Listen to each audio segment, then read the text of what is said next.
Hello, runners. Welcome. I'm your host, R.R. Slugger, and we're finally here. At long last, it's time for the RoboForce Retrospective Series. You have been waiting for this, right? Well, has anyone out there ever gone a little too far with a joke before? Like, you were joking at first, but then others thought you were serious, so you just had to go along with it or let everyone down. You see, over 3 years ago when I started my channel, I made a video talking about the granite grinder from LEGO Rock Raiders. In it, I included a visual gag where the name Rock Raiders was scratched out and RoboForce was subbed in, stating that a RoboForce retrospective was coming in the far-off date of 2024.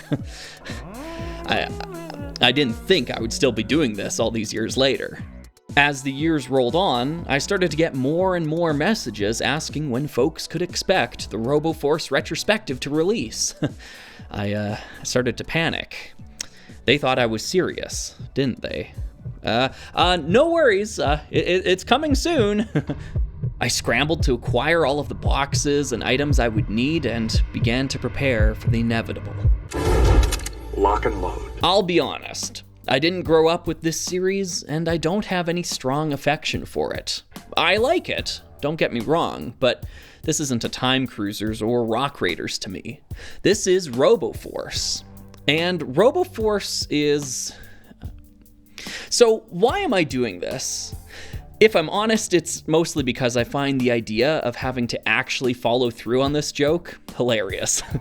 To not do it would be to chicken out of a fun opportunity, so... I figured, what the hell? The goals of each of my retrospectives have been a little different, series to series. For Rock Raiders, my goal was to shine a spotlight on the sets, where previously it was the PC game that had garnered the most attention. With Time Cruisers, it was an effort to highlight a true underdog in LEGO's history. With Orient Expedition, I wanted to take the viewer on an all-encompassing thematic journey. We'll get back to that series in 2025, by the way, don't worry. For RoboForce, I think my goal is going to be entertainment first and foremost. Like I said, I'm not going to try to convince you that these sets are the best thing the company ever made. I don't believe that. You don't believe that. Heck, they're not even the best thing the company made that year. What I am going to try to do is take a lighthearted romp through this 4-set series that the majority of LEGO fans out there never got to experience. We'll tackle an alt build or two, but this is going to be a bit more of a relaxed guided tour through one of LEGO's most landlocked space themes. I'm aiming for a tone similar to my Throwbots videos from last year. I had a good time poking some friendly fun at those sets, and I want to do something similar here. Not mockery, I genuinely think RoboForce is pretty cool, but there are some lumpy, frumpy aspects to the sets too. Still, I'd take RoboForce over the Toa Metru any day. If that doesn't sound like your cup of tea, skip them. The whole reason I create primer episodes for my retrospectives is to inform the viewer and set expectations accordingly. I hope you come along for the ride though, because I think this will be a fun one. So let's get started by covering some backstory. RoboForce is a team of galactic guardians who specialize in protecting colonists from alien threats. Their mechs are divided into 2 colored teams, but they themselves work together as a single faction. Each mech has its own specializations and toolsets, and we'll be going through all of them in due time. The operators are known as Robo-Runners, certified mech pilots with the skills to manage these high-tech frames. Chip Nebula is the leader of the group, and stands as the universe's best robot jockey.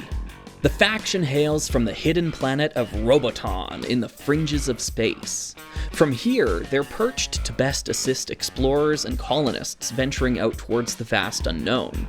But how are they able to do this when the vehicles they operate walk? Well, both of the orange and blue RoboForce mechs feature a gimmick where the head is actually detachable and becomes a space plane. I'd like to imagine that the team has mech frames hidden away on desolate worlds, waiting for the runners with an envoy to arrive and pilot them.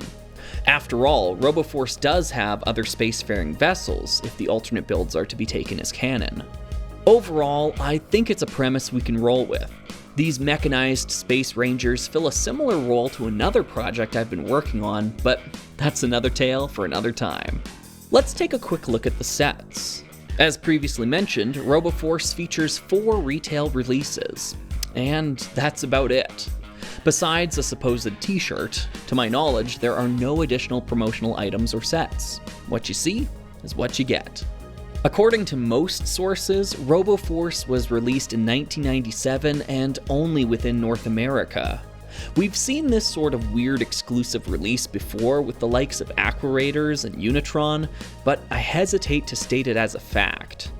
Every single time I've trusted a source saying something was region exclusive, I've had folks chime in and tell me that they had it as a kid outside that region, so who knows? There are always exceptions to every rule. Despite the global rarity of these sets, they don't seem to be all that sought after, so accumulating a full collection shouldn't pose that much of a challenge, if that's your thing. This is a series that I don't recommend parting together, as there are some rare or expensive pieces sprinkled in where you'd least expect it. Collecting all of the boxes is also a real chore, and it took me years of patiently watching eBay in order to pull it off. I'm glad I did though, so I can show you all of these cool pictures and alternate builds. RoboForce certainly isn't lacking for style.